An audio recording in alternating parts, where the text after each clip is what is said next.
Bom, pessoal, bom dia. Solicito a todos que tomem seus assentos, que pretendemos dar início aos trabalhos desse dia de hoje aqui do painel Telebrasil.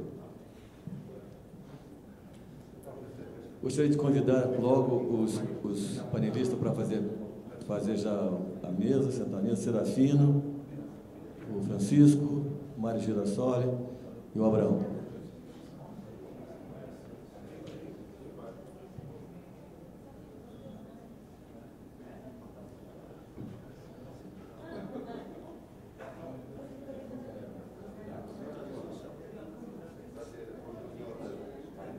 Não é problema.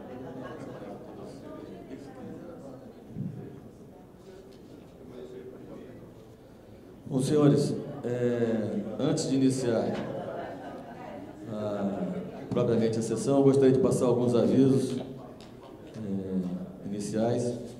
A organização do evento disponibiliza o Wi-Fi aqui para vocês. A rede é Painel Telebrasil e a senha é muito fácil, 2019. Os vouchers para o almoço serão entregues na saída do painel principal aqui, lá perto do grande auditório, a partir das 11 horas. Então, o pessoal pode buscar o voucher lá para o almoço.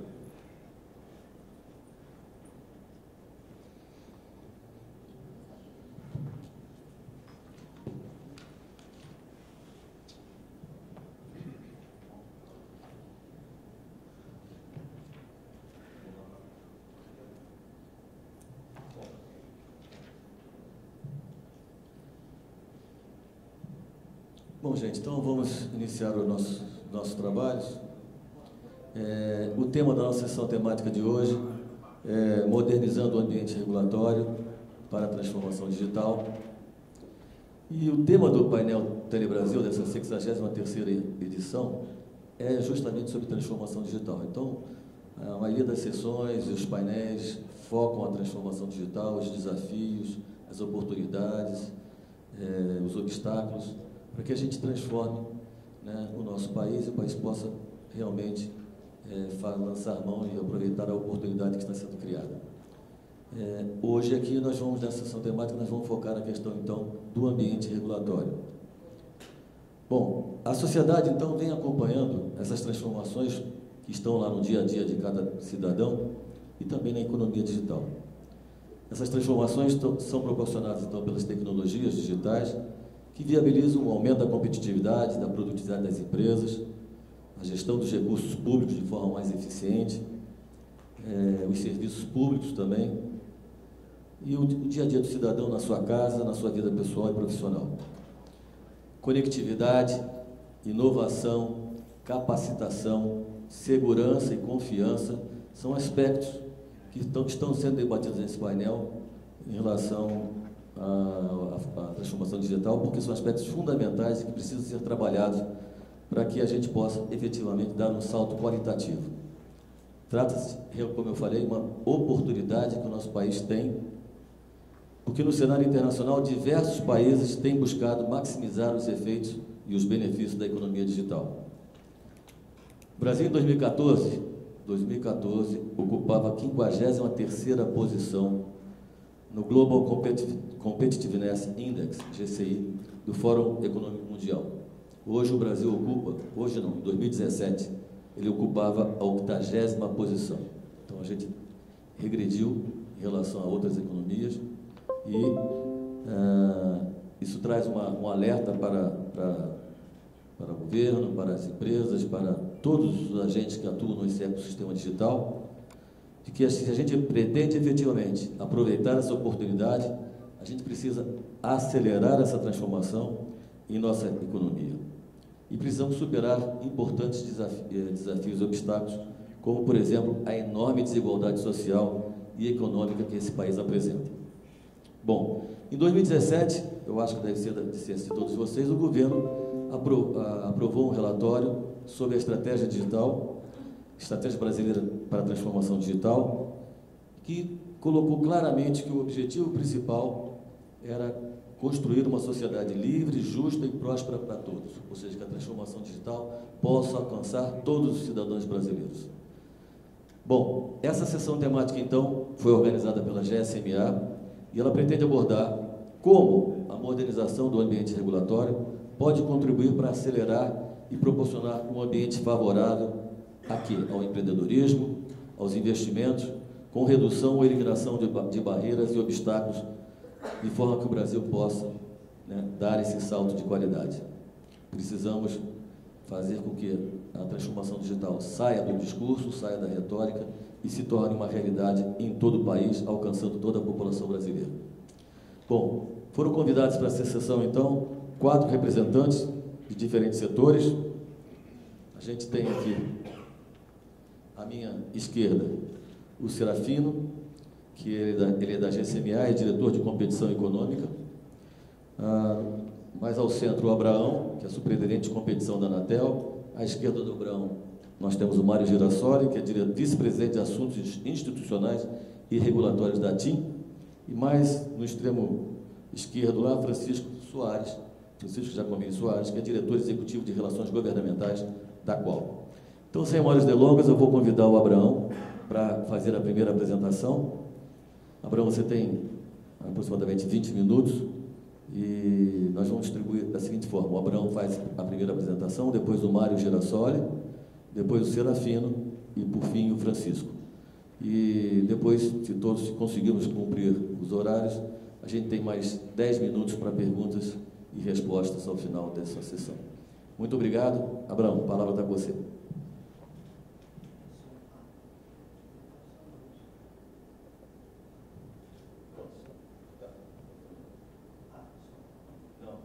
Não está, não.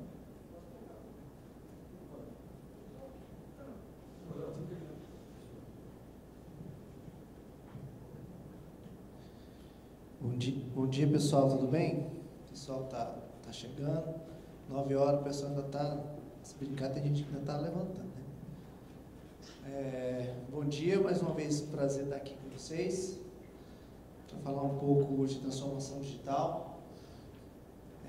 Pedir para mostrar minha apresentação aí.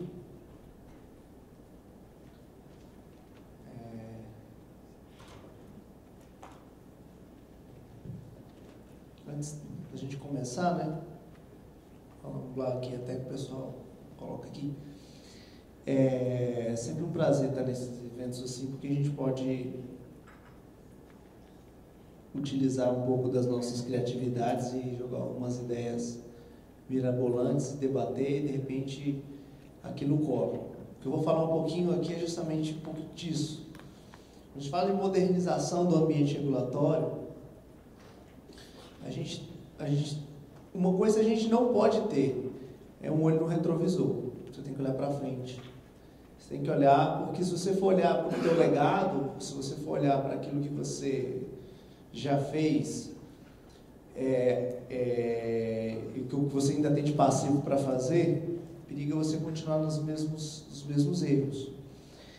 Para quem está acostumado a acompanhar minhas apresentações, tem alguns slides que eu recorrentemente uso, não vou usar todos aqui, alguns novos aqui.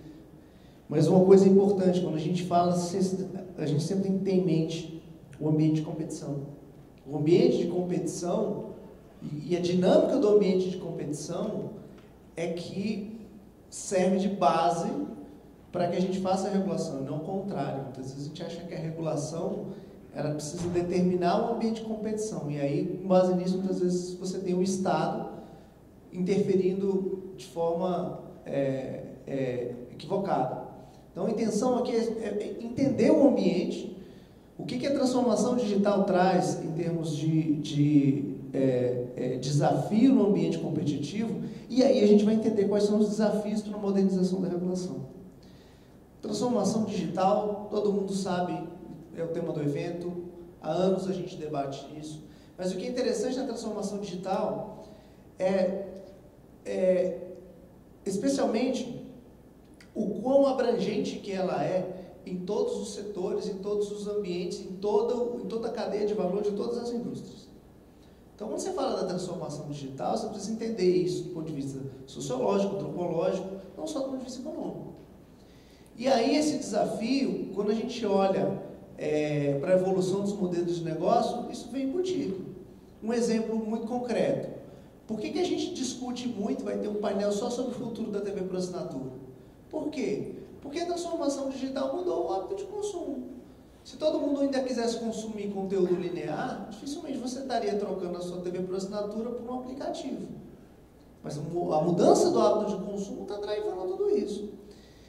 E aí, quem me conhece sabe, eu uso frequentemente esse slide, essencialmente o que a transformação digital tem feito é mudando o campo de jogo. O campo de jogo hoje, ele é desigualmente desnivelado. Antigamente, o desnível do campo de jogo ele era uniforme, né?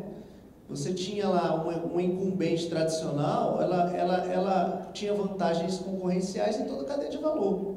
Hoje em dia não.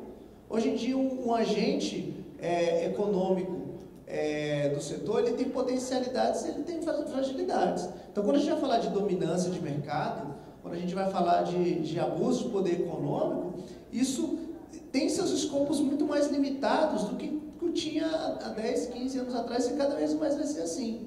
Então, quando a gente fala de novo level playing field, né, como nivelar o campo de jogo, a gente tem que entender que o campo de jogo ele é muito mais complexo. Eu falei ontem aqui no evento, na parte sobre parcerias, a gente precisa entender que cada agente, em geral, os agentes jogam jogos diferentes.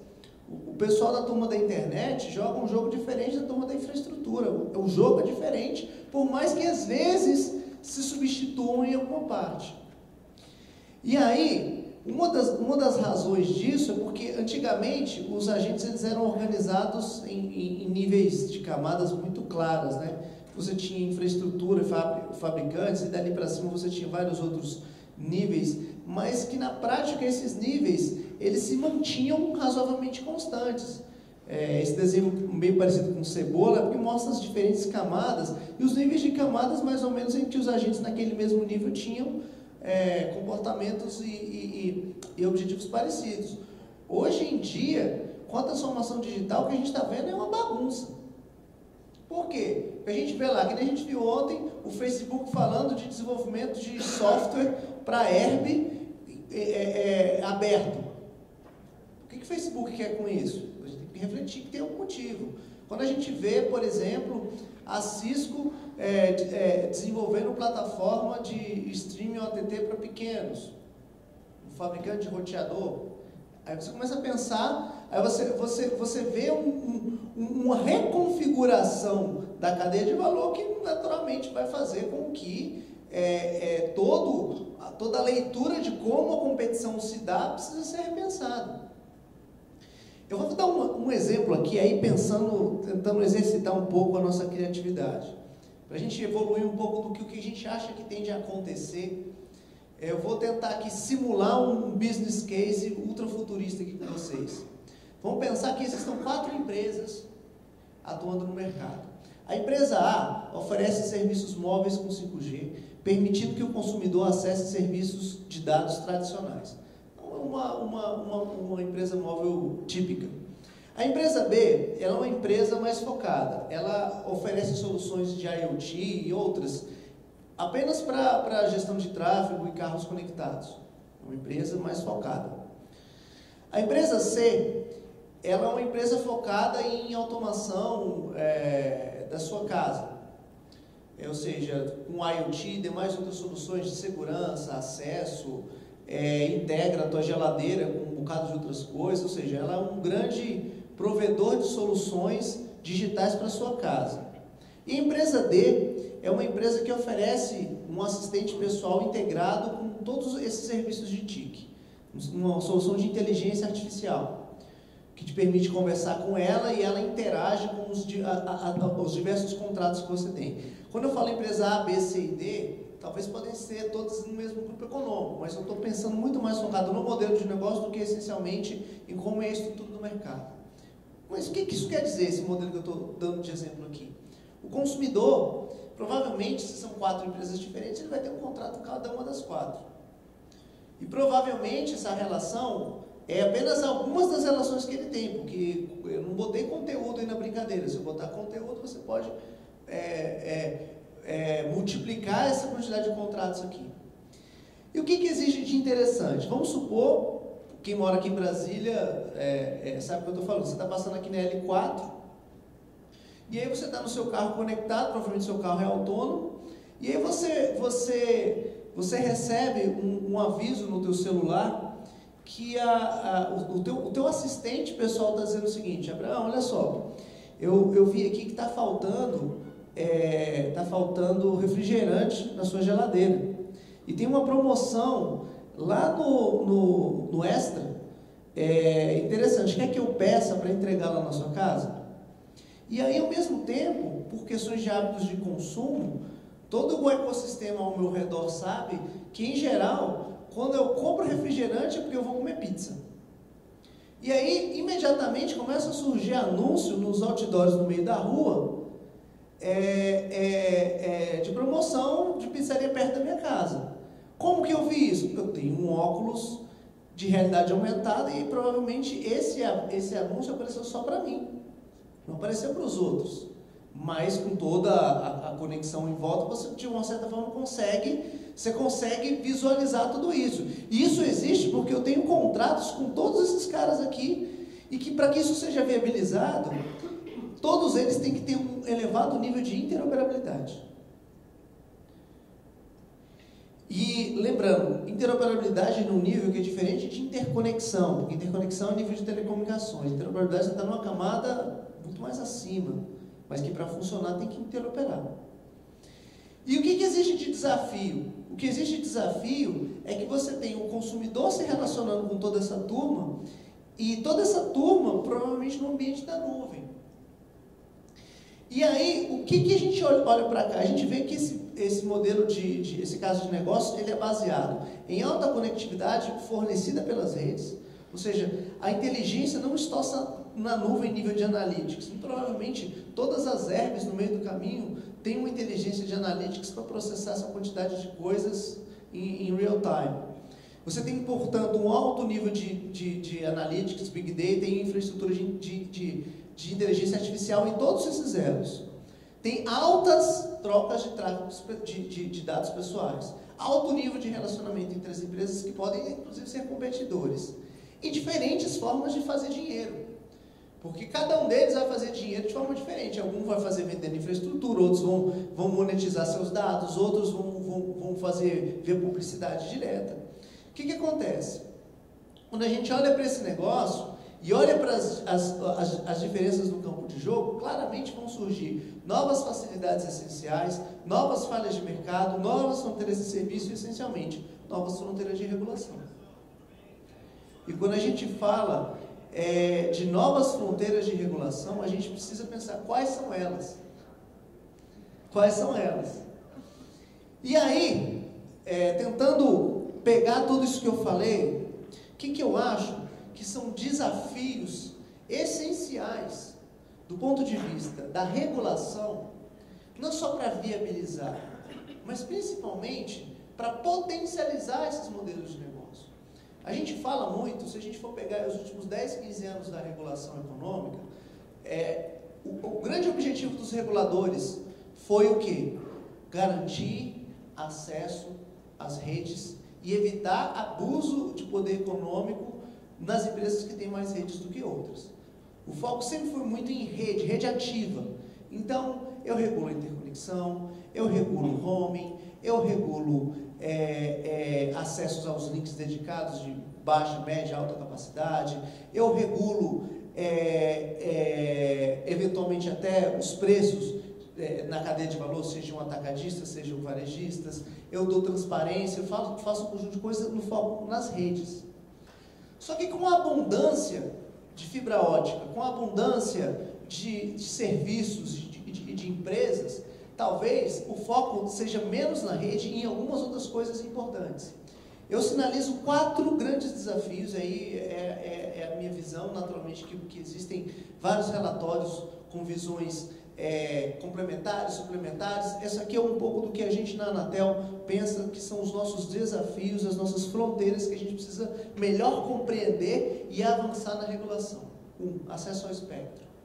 Por que acesso ao espectro? Essa turma toda que eu mostrei, provavelmente todos eles têm acesso ao espectro. E talvez nenhum deles vai querer ser um prestador de serviço de telecom tradicional, que vai ter uma outorga de espectro, que participou de um leilão, que bidou, que vai ter a obrigação de cobertura e um bocado de coisa.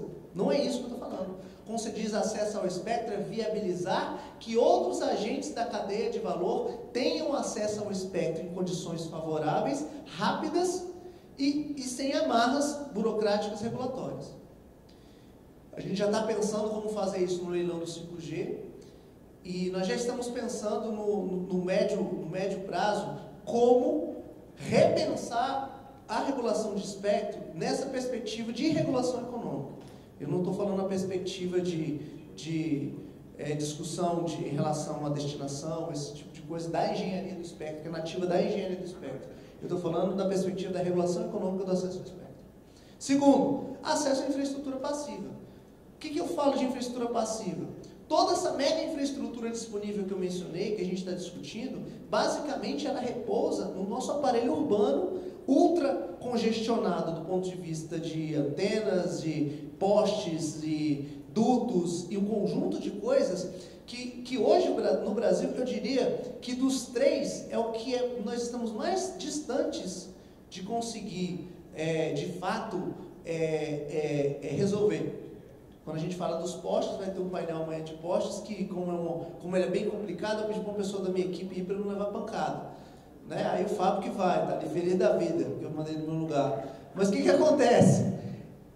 É um problema crônico, porque hoje a gente não consegue passar fio nos postes. Aí você vai ter que botar uma herb no poste. Você acha que uma distribuidora vai fazer contato com você, sendo que todo o problema eterno de acesso aos postes? Então, o problema da infraestrutura passiva urbana, ele é crônico. Terceiro, audiovisual. Nós temos um modelo, que a gente já falou datado, um modelo anacrônico. Tinha um outro lá de Futura TV por assinatura, que essa eu também combinei para outra pessoa, para eu me desviar um pouquinho, para não levar porrada. O que acontece? Acesso ao conteúdo audiovisual é uma questão complexa, porque o hábito de consumo está mudando, mas você tem os modelos legados muito baseados na TV por assinatura. Eles não podem morrer porque o Estado criou uma situação para eles morrerem. Você tem que deixar o mercado fazer as suas escolhas e os agentes avançarem. E nós temos um desafio sério nessa questão, um desafio legal, um desafio regulatório. E por fim, que é criar uma camada regulatória clara e precisa para que a economia dos dados, que vai permear basicamente tudo aquilo que eu falei naquele modelo de negócio, possa transitar. Como é que você vai estimular a interoperabilidade entre vários agentes? Como é que você vai promover a competição nisso? Porque se você for parar para pensar, é esperável que tenha agentes que vão exercer a dominância em relação a outros nesse novo mundo. Isso existe. Eventualmente, dominância que exige intervenção e dominância que não vai exigir intervenção. E para isso a gente tem que entender e tem que criar um framework regulatório para isso. Quando a gente discute lei de proteção de dados pessoais, essa coisa toda, isso trabalha muito ainda na perspectiva dos dados pessoais enquanto direito disponível. O que é isso? É como eu, cidadão, disponibilizo as minhas informações, os meus dados, e qual o direito que eu tenho ao fazer isso. Ele não aborda muito a perspectiva econômica, especialmente das falhas de mercado que podem surgir a partir de uma coisa que é importante: a economia dos dados aplicada a esse ecossistema 5G, ou seja, a infraestrutura que faz a gestão de dados e os transacionamentos ocorrem em função de dados, mas numa perspectiva orientada à infraestrutura 5G, infraestrutura de IoT, etc, etc. Então nós precisamos entender que isso é um desafio. E aí é um desafio não só per si do desafio, mas quem toca esse desafio institucionalmente falando.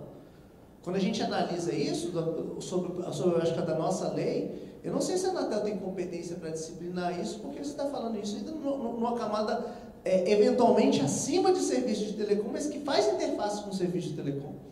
E isso é complexo.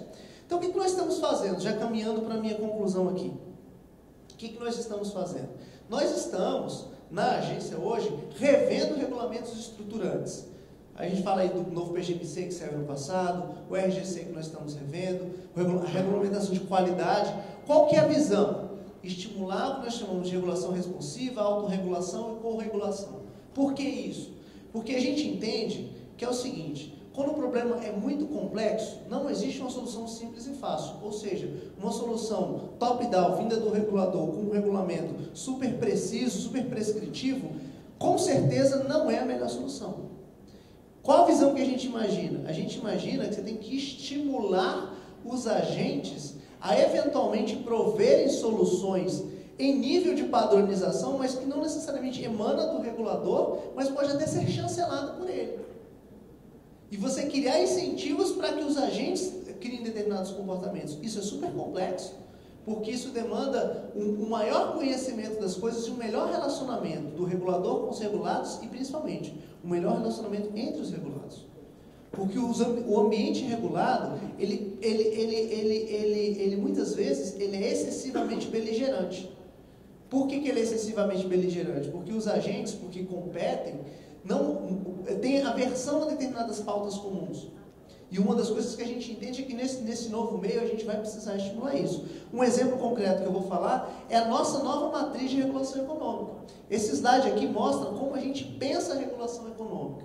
Antes a gente falava concessão, autorização, regime público e regime privado. O que a gente imagina hoje? O novo PGMC mudou a matriz regulatória. Você tem poder de mercado, não tem poder de mercado. É PPP, ou seja, pequeno prestador, pequeno porte, ou não é pequeno porte.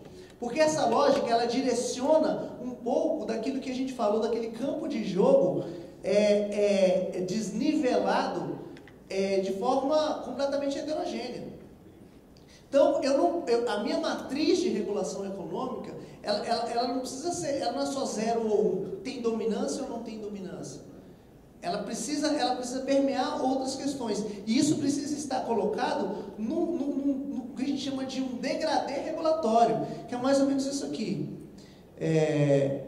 Dividir o país em categorias com níveis e riscos diferentes de abuso de poder econômico. Se eu estou falando de uma categoria competitiva, que é a categoria 1, são números de municípios competitivos, e você vai lá, 4% da população está aí. Isso aqui é o pior caso, tem determinados mercados relevantes, ou determinadas áreas que isso chega a 10%, 11%, mas eu estou falando que aí a regulação não tem que se meter. No categoria 2, que é onde a competição já está praticamente implantada, mas que ainda tem questões, eu tenho que ter um light touch ali, eu não tenho que intervir.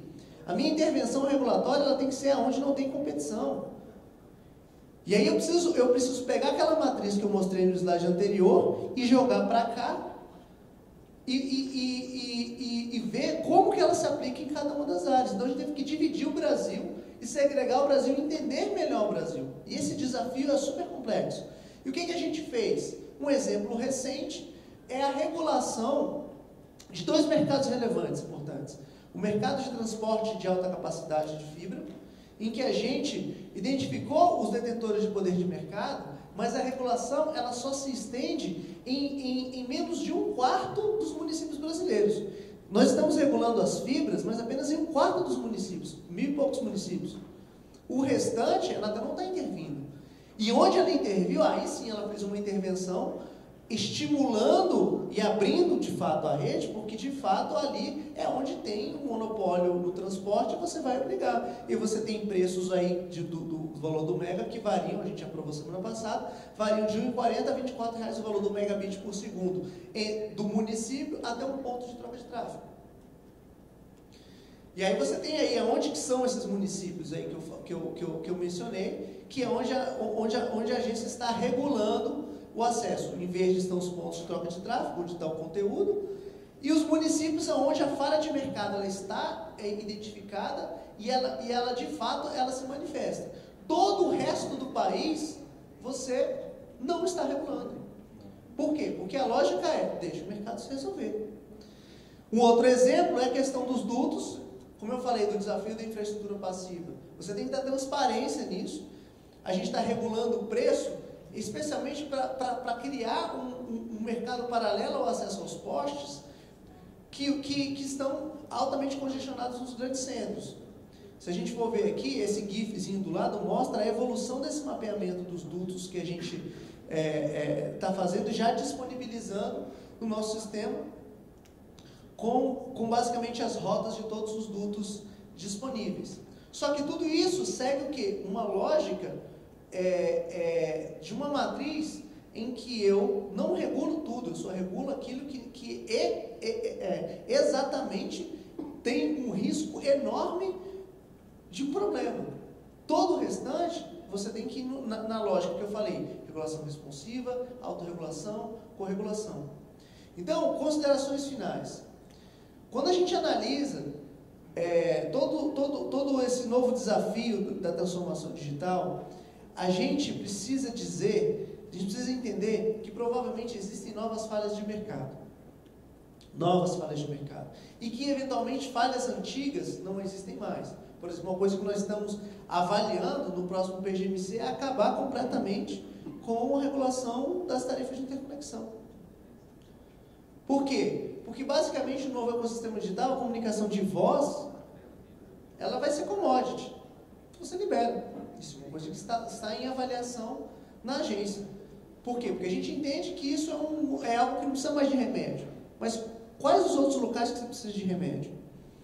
Segundo, âmbito e competência do regulador. Nós vamos precisar discutir isso, vamos precisar amadurecer mais isso, seja num trabalho legal, seja num trabalho um pouco mais infralegal. Muita coisa dá para fazer de forma infralegal. É uma questão muito mais de modelo mental do que de uma questão prática de mudança de lei.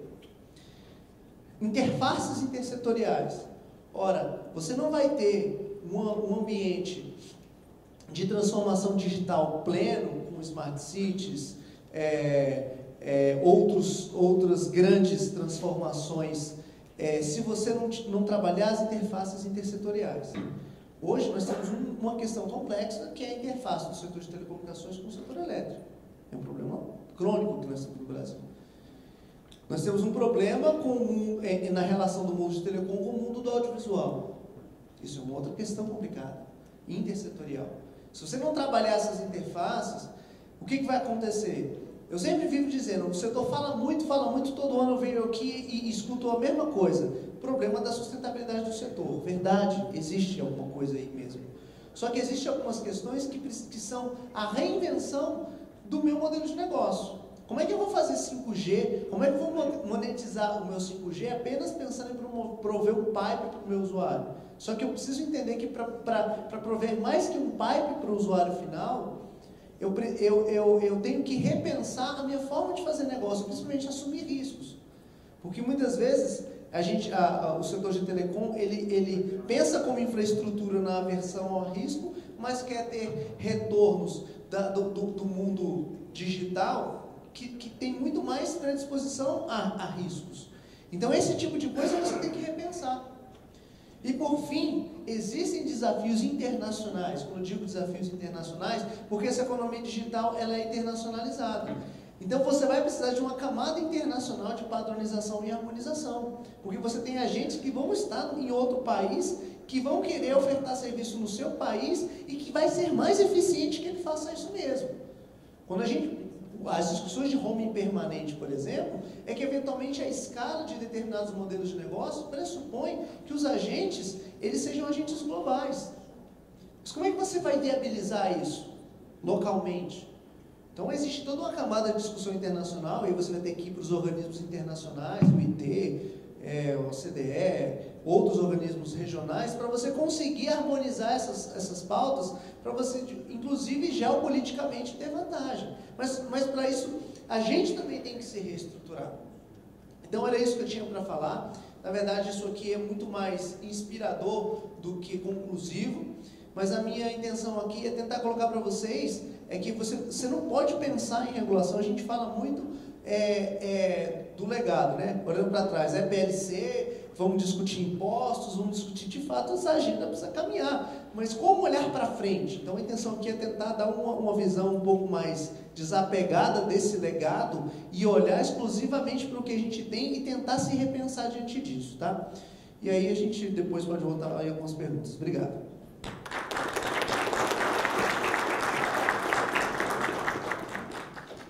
Queria agradecer ao Abraão e queria convidar o Mário Girassoli para fazer a apresentação dele.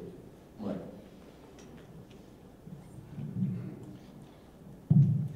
Bom dia. Aí, depois desta inspiradora apresentação de Abraão, eu penso naquela frase de sucesso é X% inspiração é Y% transpiração. Talvez a minha parte é a transpiração. Porque, claramente, esta é a realidade das operadoras, que, obviamente, se depara com esses temas, e depois a gente vê um pouco nas conclusões e nas indicações das camadas um pouco a ser refletidas. E tem um alinhamento, ainda que a gente não conversou, tem um alinhamento bastante significativo. Aí a ideia da minha apresentação, assim, um pouco das ideias que eu quero conversar com vocês, vamos começar eu tenho uma aqui. Vamos começar com uma evidência na frente de todo mundo. Ou seja, nós hoje, talvez possa colocar em tela cheia, nós hoje temos uma migração de paradigma da indústria móvel, sobretudo, falando mais de móvel, que é na frente de todo mundo. Ou seja, nós temos em 4 grandes canais de conteúdo, atributo estratégico, monetização e interações, um shift brutal do modelo de negócio, digamos, de cadeia de valor de voz à cadeia de valor de dados. O conteúdo na cadeia de valor de voz basicamente é um limite no tempo do usuário. Então, de alguma forma, a voz que transita em uma rede de voz é igual a água, gás, eletricidade. Não tem uma família que multiplica por 3 o uso de água no longo menos que não se multiplica o número de coisas, assim como digamos, utilities, digamos, naturais têm podemos dizer, uma ocupação estável da rede determinada por padrões estáveis de consumo que tem um limite físico. Esse aqui é o mundo da voz. O mundo dos dados é completamente diferente.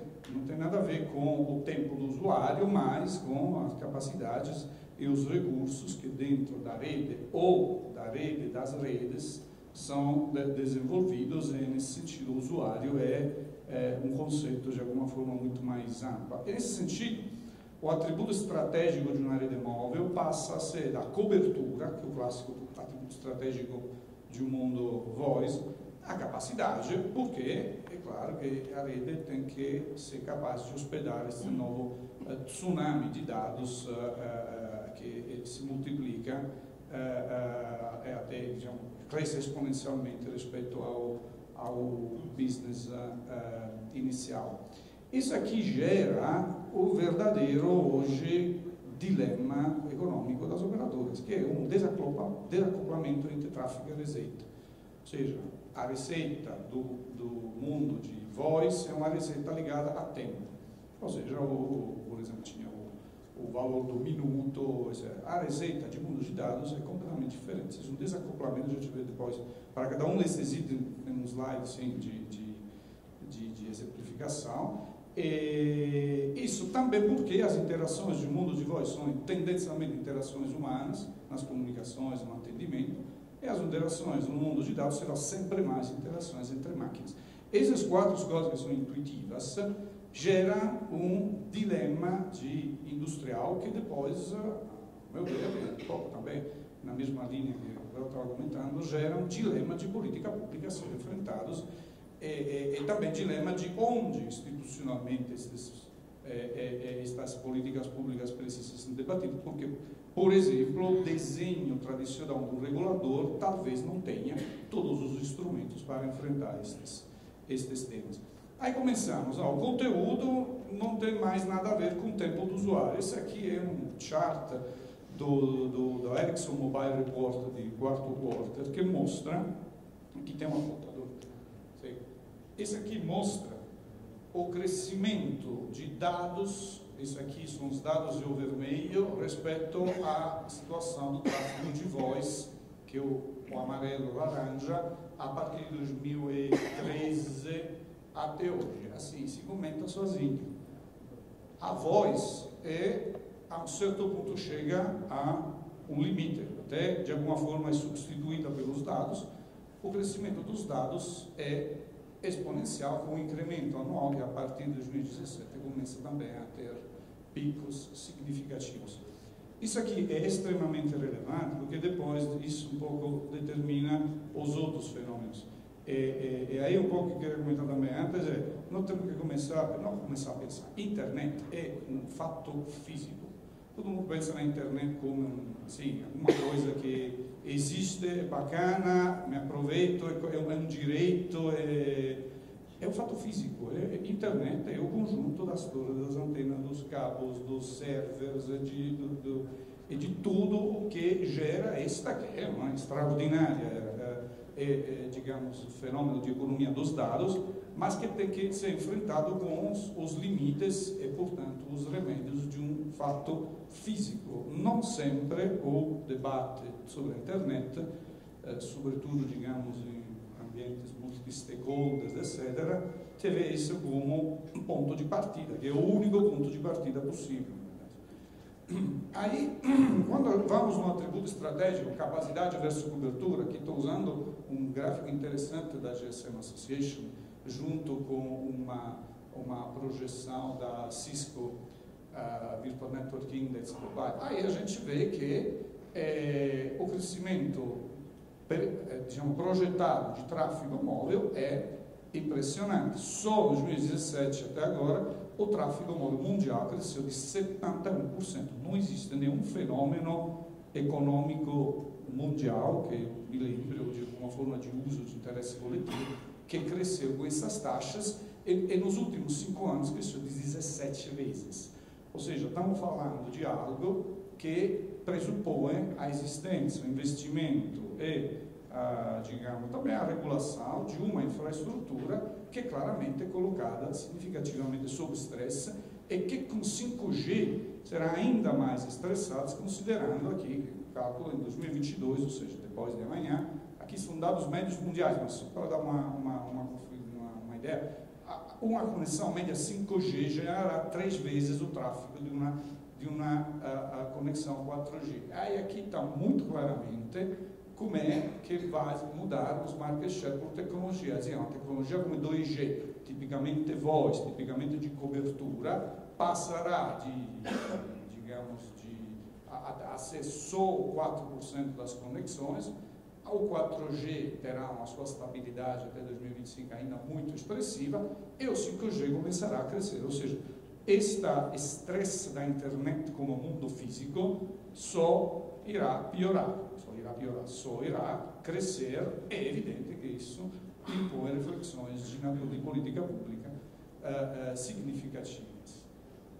Aí, isso aqui, pelas operadoras, significa uma coisa muito clara. Aquele acoplamento entre tráfego e receita, eu cobro o minuto de conversação de voz nas várias configurações, simplesmente a partir, sobretudo, de 2003, ou seja, no momento em que o 4G começa a ter o seu rollout a nível mundial bem expressivo, isso aqui se vê, é um desacoplamento evidente. Aqui temos a receita média do usuário mensal, são sempre médias mundiais essas aqui, mas eu acho que o Brasil também, todo mundo, né, Brasil e Itália tem esse padrão. E aqui você tem os petabytes por mês de consumo, ou seja, a receita do usuário não tem mais nada a ver com o tráfego.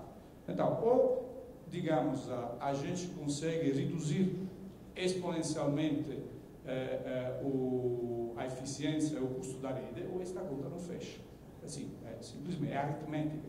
Aí também, de novo, isso aqui é uma figura muito interessante que no recorde da GSM Association, que nos está hospedando, por isso estou achando essas contribuições da GSM Association muito interessantes a ser comentadas.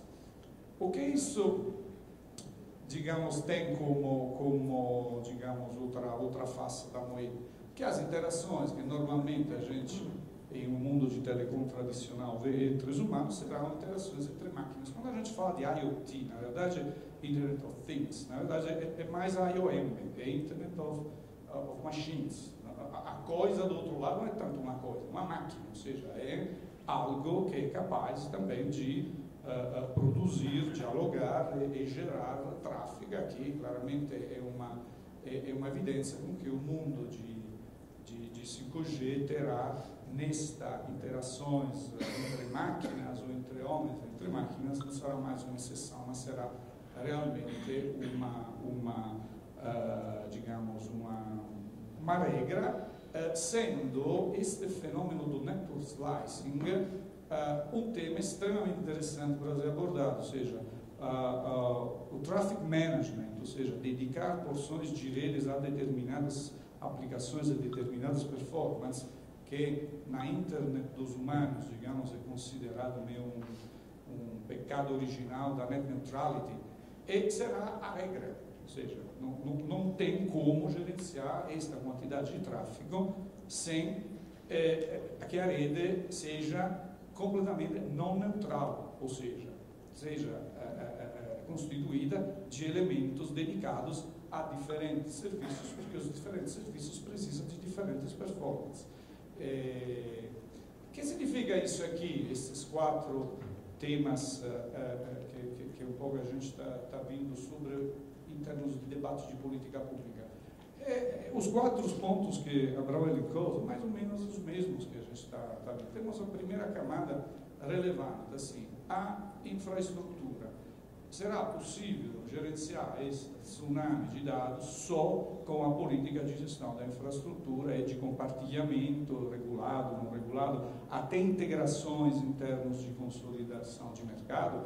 Esse é um futuro inevitável, na verdade já um presente. Nós temos, sobretudo no Brasil, uma política de network sharing que foi bem interessante, que está criando aquelas eficiências para as operadoras enfrentarem esse tipo de desafios. Aí na Itália também estamos começando a ter um acordo telecomunidade Vodafone para implantação conjunta do 5G. Nos Estados Unidos, também na Europa, temos já integrações que são integrações, seja horizontais, seja integrações entre grandes operadores de telecom e operadores de conteúdo, ou seja, o mundo está tentando juntar forças. Esses fenômenos, claramente, precisarão acontecer tentando, podemos dizer, maximizar os ganhos para o sistema e minimizar as distorções competitivas que, evidentemente, cada um desses movimentos pode acarretar, mas é claro que isso aqui é o mundo sem volta. Ou seja, o paradigma de uma operadora igual uma rede simplesmente já não existe e existirá sempre menos. Aí, o tema do Spectrum Policy, segundo ponto, também em linha com as sugestões do superintendente. Aí aqui tem também um documento da GSM Association que mostra como existe uma correlação entre o preço de espectro, ou seja, uma política arrecadatória de leilão de espectro, e a performance em termos de penetração de serviços e os outros indicadores, o wireless score, um conjunto de indicadores de difusão de redes, disponibilidade de serviço. Ou seja, isso aqui dentro na gramática da transpiração de um operador, em presença de um resultado operacional, chamado EBITDA,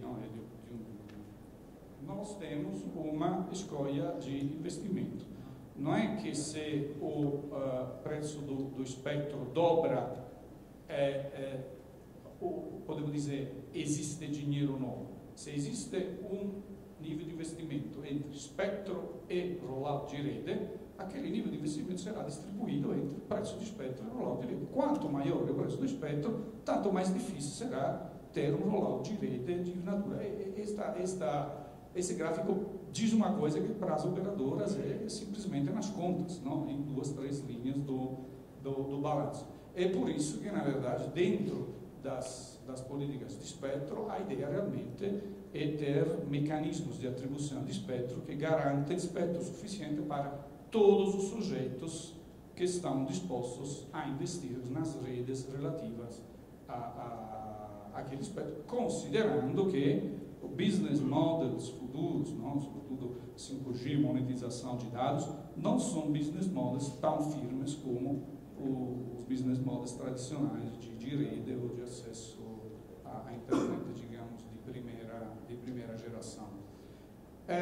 Como você fala de economia de os dados, aí é preciso dizer como é que as operadoras conseguirão monetizar esses dados. Está muito claro que o conceito, digamos assim, como se colocou um pouco integralista de net neutral, simplesmente é incompatível com a realidade das redes atuais. Aí aqui coloquei duas coisas. O primeiro aqui tem o artigo tradicional do Tim Cook, que já é a partir de 2003 introduziu o debate. Aqui gosto de colocar um slide recente de um meu amigo, que é Antonio Nishita, que é conselheiro da autoridade de regulação italiana. Ele introduziu a coisa de next neutrality, ou seja, nós precisamos hoje pensar o princípio da neutralidade da rede, que até tem um seu digamos, nível de aceitação e de lógica, e uma forma de aplicação muito mais flexíveis, muito mais,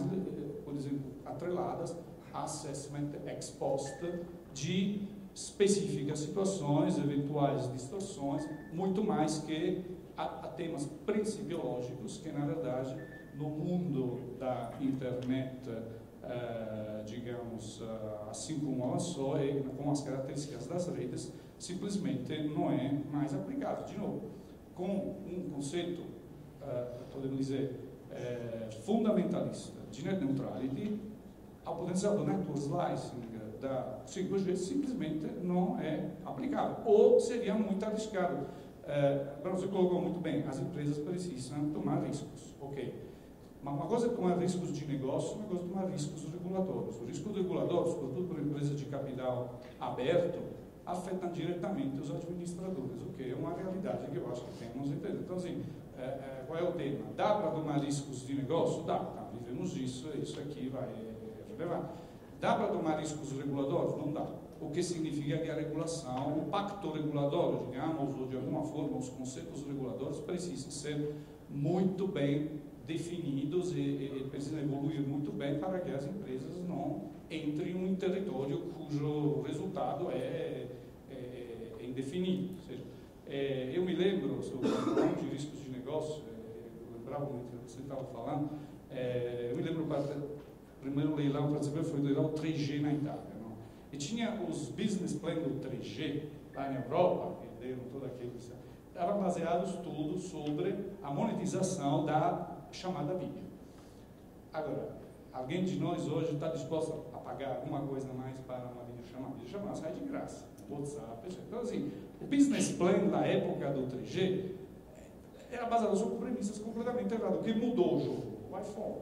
O iPhone entra e a gente começa a trabalhar em um dos aplicativos, começa a gerar outro tipo de interação com a rede. O business plan lá atrás, no começo dos anos 2000, era, digamos, esticar o business plan voice a voz e vídeo, não? Aí é um risco, digamos, de business, ou seja, as coisas mudam. De novo, o que não pode acontecer é que a gente implanta uma rede para que exista um traffic management de provimentos, digamos, de performance, de KPI de rede selecionado para cada uma das aplicações, porque cada aplicação precisa da sua velocidade, da sua latência, e chega alguém, aqui é interessante, não é nem o regulador, aqui pode chegar o Ministério Público, pode chegar outro sujeito que diz, poxa, aqui esse negócio da net neutrality, vamos parar tudo.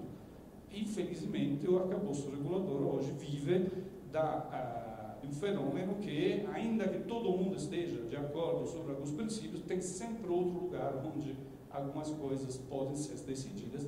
Isso é um risco institucional e regulatório, eu acho, extremamente relevante que precisamos enfrentar. Então, não só uma dimensão física, econômica, tecnológica, tem uma dimensão institucional nesta evolução muito significativa. E aí, por fim, level playing field. Esse é o debate que, não sei se vocês leram esta contribuição, esse comentário do Chris Hughes, que é o cofundador de Facebook, no jornal, no New York Times da semana passada, começo de maio. Ele entrou bem pesado, dizendo: "It's time to break up Facebook." Então, aí do outro lado você vê aqui, tem os casos da European Commission against Google, contra a Google. Essas são as maiores multas que a Comissão Europeia já deu em termos de antitrust contra a Google. Isso aqui para dizer o quê? Aqui não é que a gente está propondo algo, não, mas esta questão dos gigantes digitais e da forma como eles atuam e do impacto isso dentro do ecossistema como um todo, precisa de ser discutido. Qual é o problema? É que não dá para discutir isso aqui a nível nacional. Aqui estamos falando de camadas muito altas, mas antes ou depois isso aqui vai se tornar um problema. Aí, na minha, digamos, experiência antiga de economista antitrust, acho que aqui o erro fundamental no Facebook foi permitir a aquisição de Instagram e de WhatsApp. Por que foi permitido? Porque, na verdade, você vê a análise dessa aquisição é feita sobre os parâmetros antigos, a parâmetro do faturamento, mercado relevante, ou seja, completo desentendimento de qual era o, digamos, o modelo de negócio embaixo disso aqui. Isso aqui por quê? Porque imagina hoje ter 3 plataformas separadas, Facebook, Instagram e WhatsApp. Isso aqui geraria algumas interessantes, digamos, dinâmicas, também em termos de digamos, políticas de fake news. Isso é uma concorrência interessante entre plataformas que geraria. Hoje não tem, ou seja, hoje este artigo fala uma coisa que a gente sabe, ou seja, hoje as políticas de privacidade, as políticas fake news de Facebook estão na mão de uma pessoa, até prova contrária, digna e de valor, mas é uma pessoa, ou seja, esse em termos de governança, depender de uma pessoa, seja Mark Zuckerberg, que decide como fazer as coisas, aí isso aqui, Houston, we have a problem, porque isso aqui é exatamente contra qualquer princípio de governança. E aí, de fato, é isso. Esses 4 temas, digamos, eu acho que são bem alinhados com o que Abraão, e o que não sei se é para comemorar, para nos preocupar, que tem todo mundo as mesmas preocupações, vamos um pouco debater ao longo do dia. Obrigado a todos.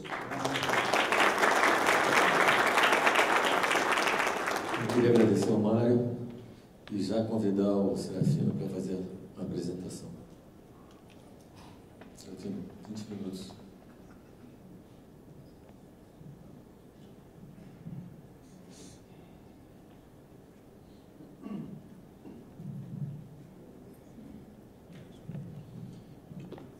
Bom dia. Voy a hablar en castellano, desafortunadamente no hablo, no fallo portugués muy bien. Lo que quería decir, no voy a contar nada de nuevo, porque ya hemos escuchado de Anatel, de Mario, temas que hay una convergencia, yo veo, ¿no? Es el 3er año que vengo acá, al panel, y estamos convergiendo sobre algunos temas, porque esos realmente son los temas donde vemos el riesgo con los consumidores, por la competencia. Y entonces quería hablar hoy de 3 temas que yo creo son importantes por el tema de la competencia en calidad. Hoy la red de móviles, el pedido que se pone a la red de móviles en el mundo es de entregar servicio reliable, con mucha capacidad, speed, velocidad muy elevada y disponibilidad. ¿Por qué? Porque hemos devenido dependientes sobre esa tecnología que nos permite hacer muchas otras cosas. En el mundo de 5G eso va a ser aún más importante. La calidad de las redes va a ser fundamental para entregar servicios de IoT, servicios avanzados. Entonces hoy es fundamental comprender cuáles son las levas regulatorias que se pueden maniobrar para asegurarnos que hay una competencia efectiva que está basada en inversiones y calidad de servicio. Y ahí son 3 temas que quiero plantear. Uno es el tema de la estructura del mercado y la escala y las inversiones. Segundo es un tema del nivelamiento de la cancha de juego, que fue muy bien planteado por el colega de Anatel, con una muy buena figura de comparación de fútbol, que la voy a usar seguramente en el futuro.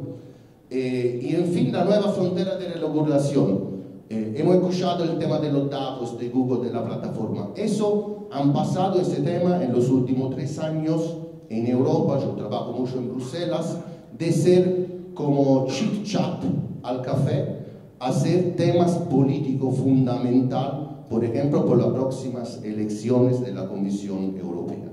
Hay en Europa hoy un camino político y regulatorio que nos va a llevar entre los próximos 2 años a una forma de regulación sobre las plataformas. Estructura de mercado e inversiones. Yo hace unos años con un equipo de economistas de SMA hemos invertido mucho en desarrollar estudios para mostrar cómo distintas estructuras de mercados tienen un impacto real, efectivo sobre la calidad de servicio.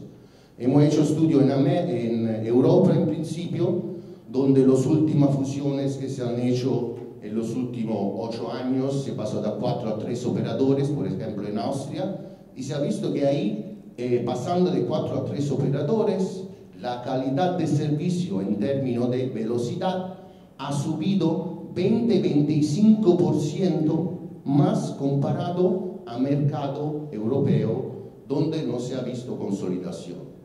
También se hizo un estudio sobre los mercados de Centroamérica que comparaba ese mercado a los demás mercados de Latinoamérica, y también se ve mercados más concentrados, y eso también son mercados que tienen desafíos en términos de inversiones, pero ahí también se ve que la calidad, los mercados que tienen calidad más elevada, y eso te ayuda también a cerrar la brecha digital, son los mercados más concentrados.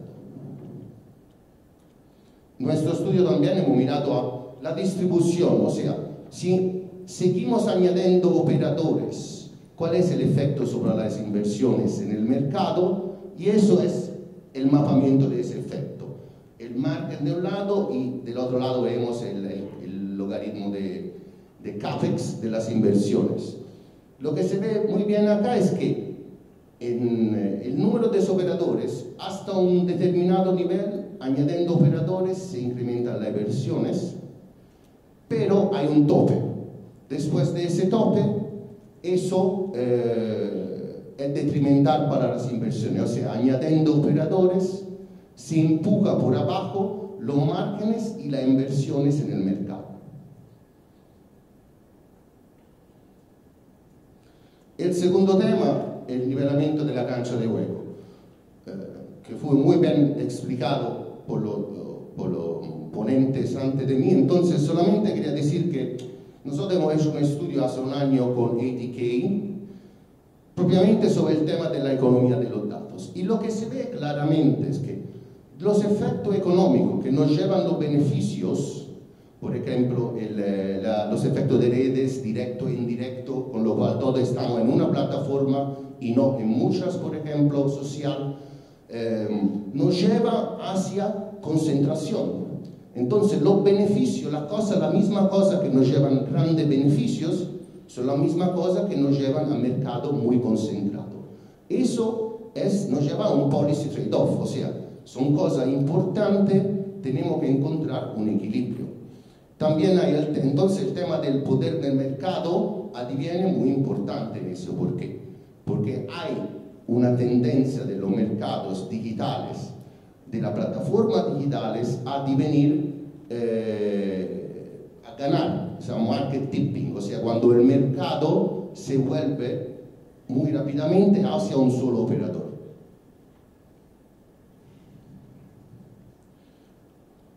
¿Cuáles son las nuevas fronteras entonces de la regulación? Hemos hablado de la economía de los datos, necesitamos, más allá de la ley de privacidad es importante, pero es un pedazo chico, como el tipo de iceberg de lo que vamos a necesitar.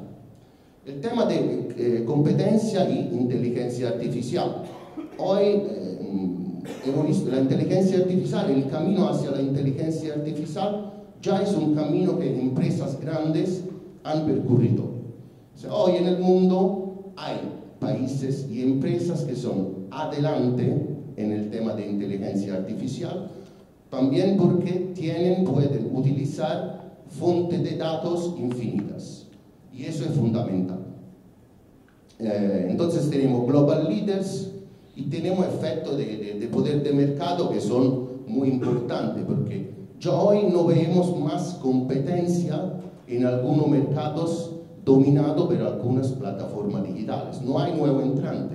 Nadie va a intentar deslocar a Facebook o Google Search. Ya se pasó eso. Entonces es un tema.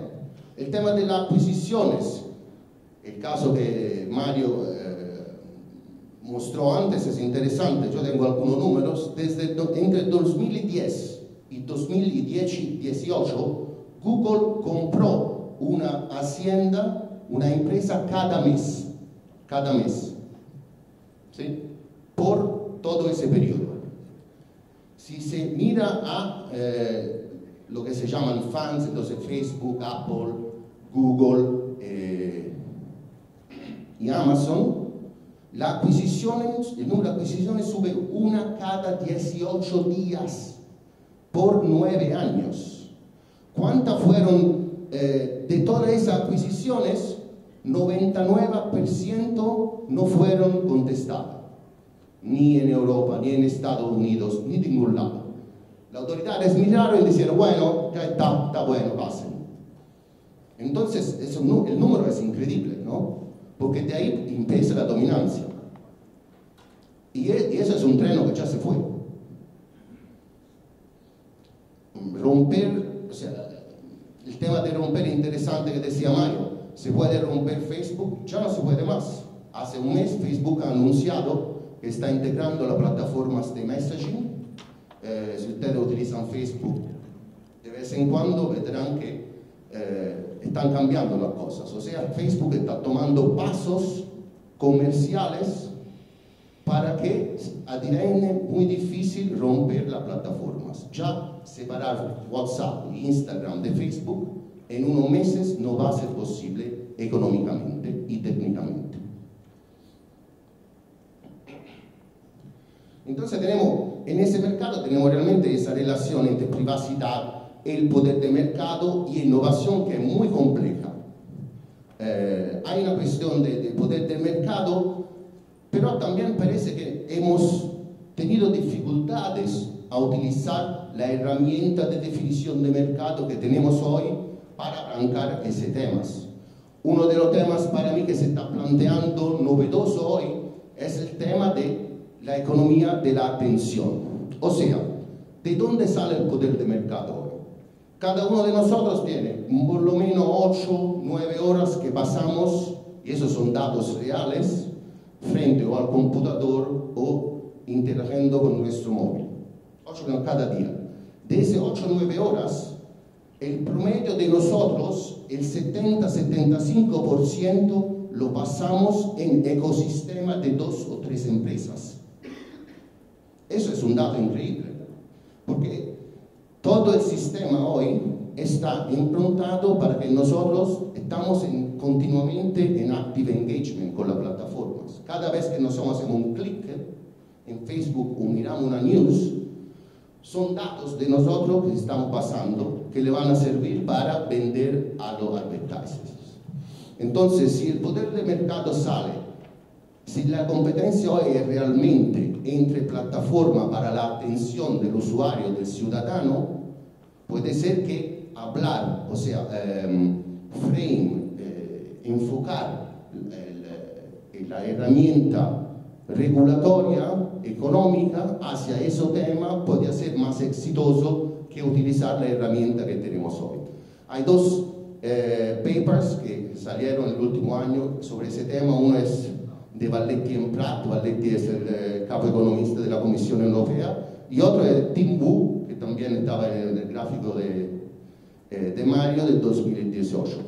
Son muy cortos, pero son muy interesantes, y realmente esos son temas interesantes porque utilizan la herramienta del marketing que en el marketing se ha desarrollado desde 30 años para capturar nuestra atención y monetizar esa atención. Entonces, ¿qué hacemos?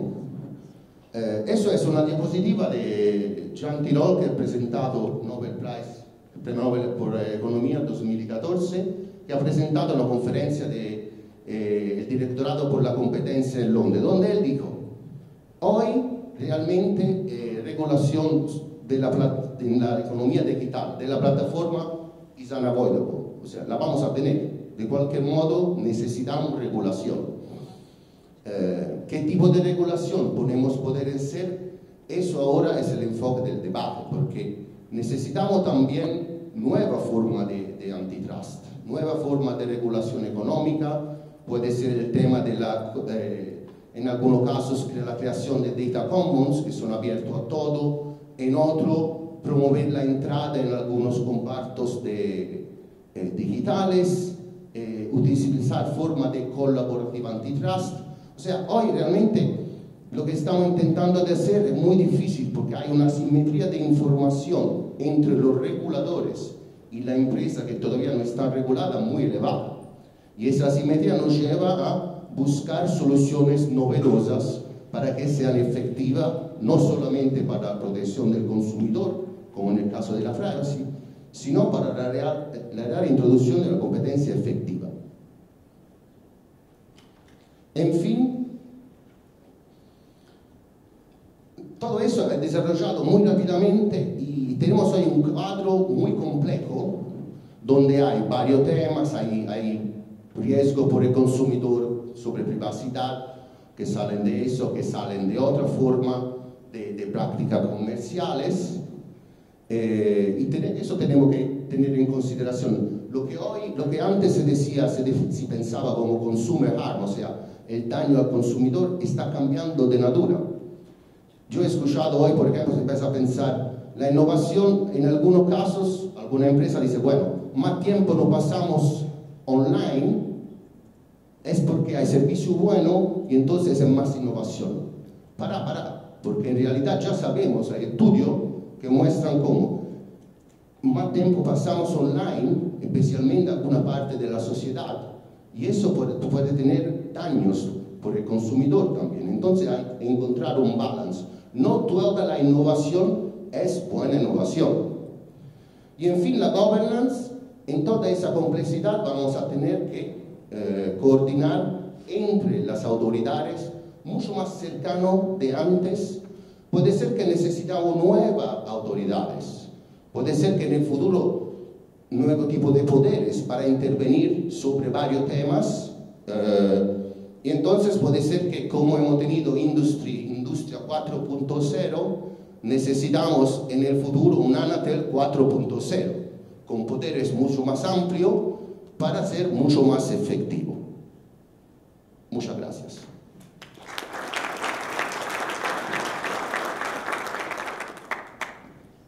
Eu agradecer ao Serafino e já convidar o Francisco para fazer a última apresentação, depois passamos para as perguntas.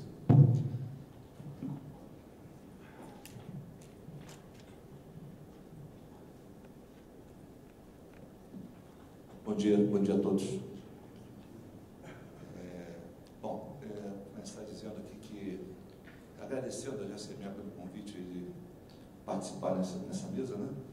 E me foi pedido que focasse nas questões do espectro, modernização do ambiente regulatório focada em espectro. Nós, como sou representante da Qual, como uma empresa desenvolvedora de tecnologias móveis, acho que me sinto à vontade de falar um pouco sobre isso, né? Então, a gente sabe aí a evolução que surgiu aí nas tecnologias móveis desde o 2G. A gente acredita que agora com o 5G a gente não está numa evolução apenas, mas numa revolução. E dentro desse aspecto de ser uma revolução, até foi comentado aqui, né, que talvez teríamos um risco de cometer erros do passado. Eu acho que não são erros do passado. Eu acho que agora, com a vinda do 5G, a gente tem que mudar a cabeça da regulamentação. Para aquele tempo ela valeu, ela foi eficiente, mas agora a gente precisa mudar essa cabeça, não dá para pensar em 5G com a cabeça que a gente pensava no passado. Então, muita coisa tem que ser reformulada, né? Não que estivesse errada antes, mas para atender essa revolução que a gente vai vivenciar agora, né? Antigamente, o nosso espectro, o nosso ambiente, né? O nosso ecossistema era um pouco mais restrito. Com o 5G, a gente vai começar agora a entrar em diversas outras áreas, né? O impacto do 5G ele vai ser presente na sociedade, do ponto de vista social e econômico, em diversas verticais diferentes, né? E cada uma com uma implicação um pouco diferente, uma necessidade muito grande de agilidade, né? De celeridade para a implementação das soluções, e a parte regulatória pode se tornar um grande impeditivo. Então é bom pensar numa forma um pouco mais flexível em relação ao ambiente regulatório, né? Modernizar esse ambiente regulatório. Eu destaquei aqui 4 aspectos principais que eu vou endereçar durante a minha apresentação. Um é a questão do espectro cap, né? Que é alguma coisa que está acontecendo na região e uma discussão muito grande. Os modelos de licitação de espectro, né? Que a gente precisa modernizar, principalmente aqui no Brasil, fazer um esforço. Alguns países já estão fazendo isso aqui na América Latina e no mundo, e a gente precisaria também ter uma mudança radical nessa parte, né? A parte de, evidentemente, a padronização, a harmonização de espectros de nível mundial, internacional, né? Espectros que estão sendo discutidos na UIT, e outros espectros também, até com uma banda de 28 GB, que eu acho que também representam um desafio para a modernização da regulamentação. E algumas coisas muito recentes que está sendo discutida, que são as redes privadas, né? As redes privadas, existe uma discussão capitaneada pela Alemanha, né? Onde você começa a destinar espectros, né? Exclusivos para aplicação, por exemplo, de indústria 4.0. Não é para outras operadoras, pode ser até apenas para as operadoras regulares, mas o espectro ele tem que ser separado para essa atividade. Pode ter alguma implicação aí dentro da questão da neutralidade de rede, né? Algumas discussões em relação a isso, mas é algo que está acontecendo e a gente vai ter que enfrentar. Então, eu vou tentar tratar desses assuntos, né? Primeiro, começando pelo espectro cap, não sei se vocês sabem, mas aqui na região existem diversos países que estão fazendo suas consultas públicas, tentando rever toda a sua regulamentação de espectro cap. E a gente se pergunta hoje, será que é necessário ter esse espectro cap? Essa questão de espectro cap foi criada quando se começou os serviços móveis para evitar, né, que houvesse uma monopolização desses espectros na mão de poucas operadoras. Mas no mercado competitivo, extremamente competitivo que a gente tem hoje em dia, será que é necessário continuar regulamentando espectro cap? Será que é preciso essa regulamentação? Não precisamos dar flexibilidade a isso. Eu, no meu entender, acho que não precisaríamos ter mais, né? O Brasil até fez uma evolução bastante grande em relação a esse assunto recentemente, né? Deu uma flexibilidade bastante grande, baseada até na regulamentação do Brasil. Nós, como Qualcomm, fizemos uma contribuição, né, para o Chile, né? E que foi até aceita, né? Eles também tinham espectro cap, valores duros, né, valores limites duros, que a cada ano você tinha que resolver, rever isso, porque você identifica mais espectros, você vai seguramente ferir aquela regulamentação. Então, a regulamentação tem que ser a prova de futuro. A gente não pode estar toda hora que está agregando novos espectros, principalmente para serviços móveis, tendo que rever toda a legislação sobre isso.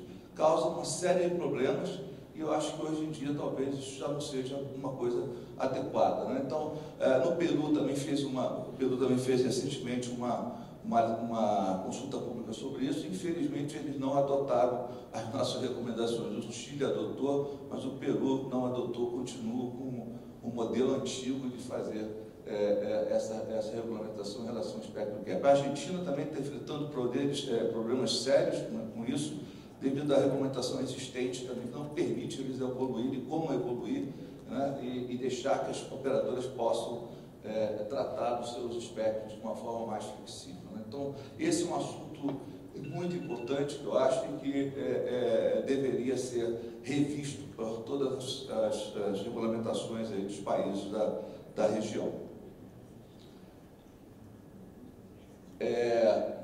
Então, até a pergunta, né, se a gente pensava em ter necessidade por que não ter uma percentual, né, do quantidade de espectro necessário? Se não é um percentual, você pode agregar novos espectros e você não mexe nisso, né? E uma regra mais flexível para identificar e elaborar essas regulações. Isso evita ficar fazendo atualização frequente, né, dá mais flexibilidade aos operadores e também um uso mais eficiente do seu espectro, né?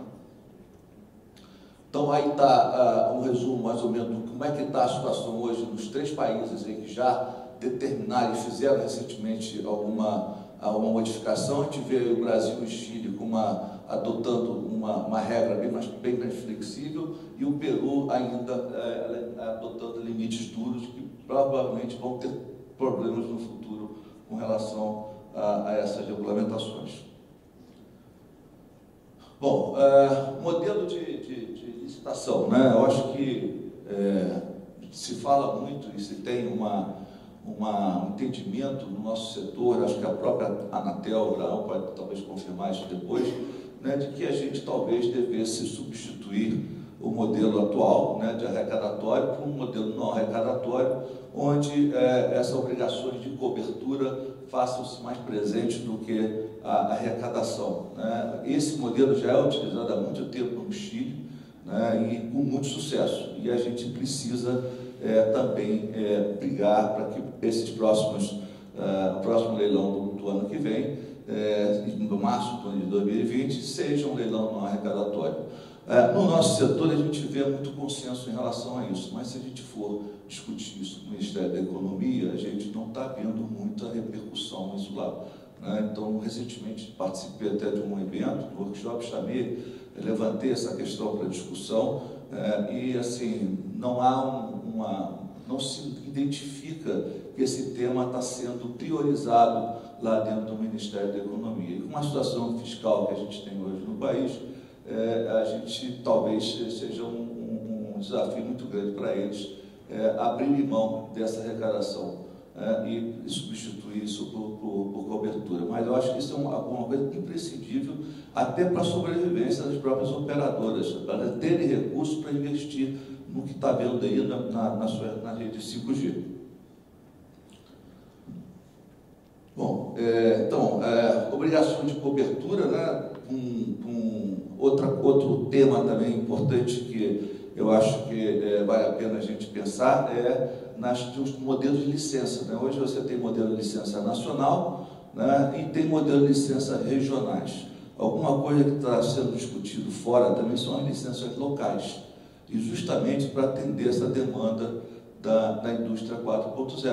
Né? Então você tem não só uma região inteira, mas você tem demandas, cidades, licenças para uma cidade ou para uma localidade onde você possa ter uma cobertura 5G. Então, talvez, nesse próximo leilão, eu espero pensar não só em licenças nacionais, mas também em licenças locais. Isso, desse modelo, poderia ser alguma coisa que beneficiasse, pelo menos para a indústria 4.0.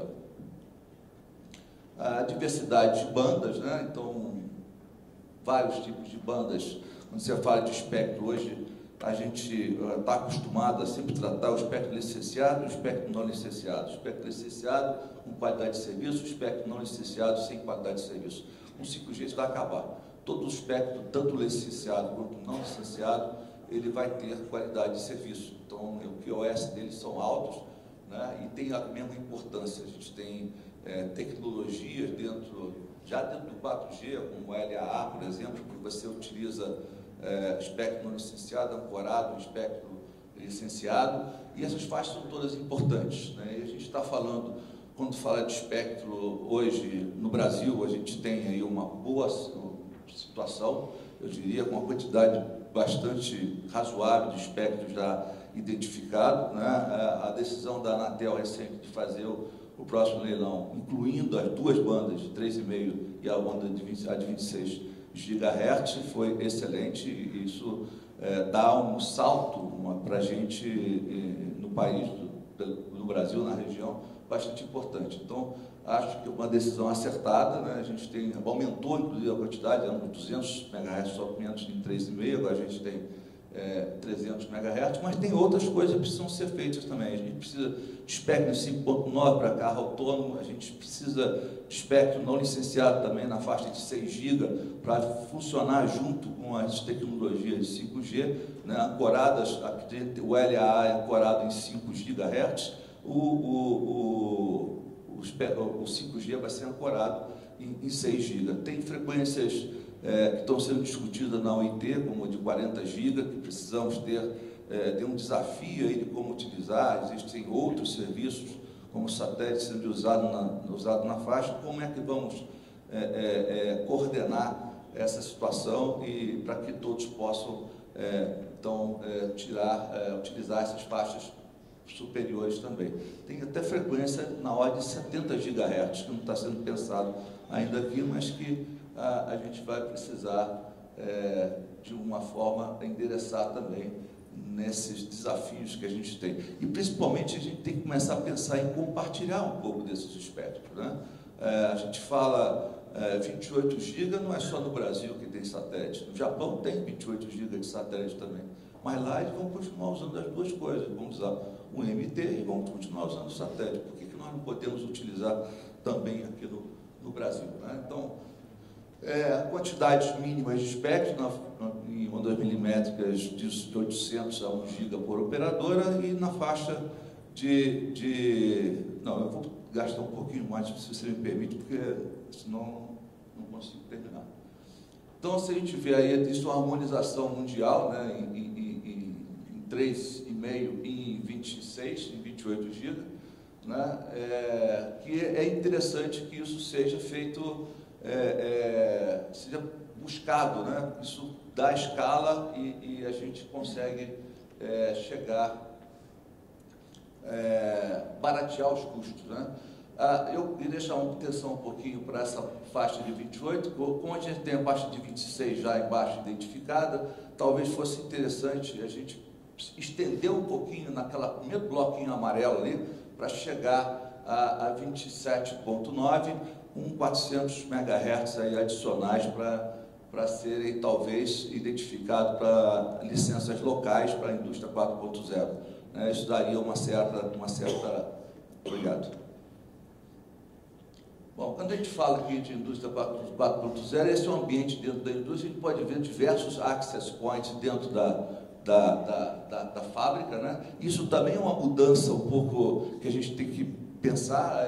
Se você perceber, a gente talvez possa imaginar a operadora chegando na porta da fábrica, né, e dentro daquela fábrica você ter uma rede 5G, né, desenvolvida para os objetivos daquela fábrica, e o dono daquele espectro que está sendo utilizado ali ser o próprio, uma Bosch, uma BMW ou algum fabricante de porte, né, que pode desenvolver a sua rede dentro da sua fábrica e fazer a interconexão dela com a rede da operadora nessas três modalidades, né? Quais são as três modalidades que a gente vê? Então, assim, a primeira modalidade é uma rede totalmente independente da operadora, onde você tem frequência alocada para a fábrica, para o chão de fábrica, para a indústria, né? E a operadora, então, ela chega na porta dessa fábrica e faz a interconexão à sua rede. Você pode ter uma outra situação aí, no caso, no estágio 2, que é uma rede da operadora chegando na fábrica, entrando na fábrica, mas com o espectro da fábrica sendo na rede dela, mas implementado, desenvolvido pela própria operadora, né? A conectividade toda, manutenção, serviço sendo provido pela operadora, utilizando um espectro que não foi comprado pela operadora, mas foi comprado pela própria fábrica, né? E no terceiro caso aqui, aí já é diferente, é uma situação que a gente tem hoje normalmente, que é uma operadora entregando o espectro e também fazendo a cobertura dentro da própria fábrica, se responsabilizando pela rede dessa fábrica, né? Bom, esses são os modelos de negócios para as operadoras, né, que podem identificar. Na verdade, essa discussão que está ocorrendo no mundo, algumas operadoras estão vendo isso como uma oportunidade para elas, uma vez que elas podem prestar o serviço e não ter gastos, não ter custos de aquisição de espectro ou até de aquisição de hardware, do hardware que vai ser utilizado dentro da fábrica e operar aquele serviço. Então, ela faz de uma maneira mais barata, com um acordo entre daquela indústria, né, com o operador. Então, é uma oportunidade para ela, tem menos investimentos, menos capex e pode prestar esse serviço com um custo muito menor. Outras vêm com uma certa ameaça, né? Talvez estejam perdendo um certo mercado. Se isso acontecer, aquela rede que está sendo servida àquela indústria pode ser pode ser pensado como uma perda de mercado para a operadora. Eu acho que essa situação nunca vai acontecer, sempre vai haver uma coordenação, um acordo com essas operadoras, né? Aqui alguns exemplos do que está acontecendo. Você tem na Alemanha a Deutsche Telekom fazendo experiências com a Ericsson em fábricas da área de robótica, né? Na Osram, fabricante de lâmpadas, né? Tem uma experiência. Também aqui a Audi, também com a Ericsson, fazendo experiências na faixa de 3.7 a 3.8, né? Já aí com não tem a própria Audi sendo a detentora do espectro e da rede, né? E também nos Estados Unidos com o sistema CBRS na faixa de 3,5, onde você usa a tecnologia de compartilhamento e consegue, compartilhando com outros serviços, também prestar para a indústria 4.0, conectividade para a indústria 4.0. Aí algumas testemunhas, algumas percepções de algumas entidades, né? A Deutsche Telekom entende isso como uma oportunidade para eles, né? Outras empresas como a Audi não tem interesse de ser prestadora de serviço, mas ela tem interesse de que o espectro seja dela, de que a conectividade seja dela, que os dados sejam controlados por elas, né? Então, essa é uma situação que ocorre, mas eles fazem questão de ter aquele espectro ser dedicado para aquela aplicação que eles têm. A KPMG também dá o seu pensamento em que novos negócios podem ser estimulados aos operadores dentro dessa análise aí. Bom, para finalizar, a nossa consideração final, né, que a gente acha que não precisamos esperar as experiências internacionais para implementar isso aqui no país, né? Spectrum Cap não precisa existir, isso pode ser simplificado, pode ser modernizado ou realmente extinto, não tem mais regulamentação para Spectrum Cap, né? Uma importante obrigação que poderia ser trocada em relação a leilões não arrecadatórios, é a cobertura nas estradas, por exemplo, que seria bastante importante isso acontecer dentro de uma visão de carro autônomo para o futuro, né? Ter espectro disponível agora numa certa quantidade suficiente, né? E evoluir isso aí para espectros futuros também, ao longo do tempo. Leilões não arrecadatórios e sempre tentar disponibilizar bandas médias com bandas altas, né? Ao mesmo tempo não ter essa quebra, como alguns países estão fazendo, implementando só em 3.5, sem ter. São espectros diferentes, são aplicações diferentes, aplicações distintas, é importante que sejam disponibilizados ao mesmo tempo, né? E também avaliar essa questão de redes privadas, né, principalmente focando na indústria 4.0, que eu acho que vai ser uma demanda grande e que vai acontecer aqui no país também. Obrigado.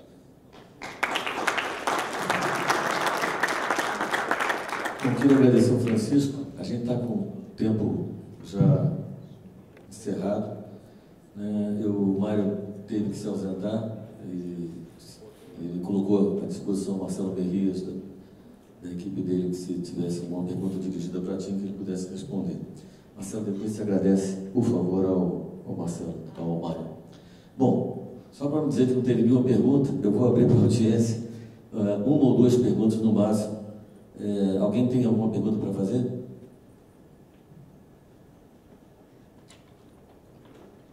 Nenhuma pergunta? Bom, então eu vou agradecer a presença de todos. Gostaria de agradecer aos panelistas, ao Abraão, ao Francisco, ao Marcelo Berrias e ao Mário Girasoli, e ao Serafino da GSMA, e agradecer a GSMA pela organização dessa sessão temática. Bom, que todos tenham um excelente dia hoje aqui no painel, e agradeço a presença de todos. Muito obrigado.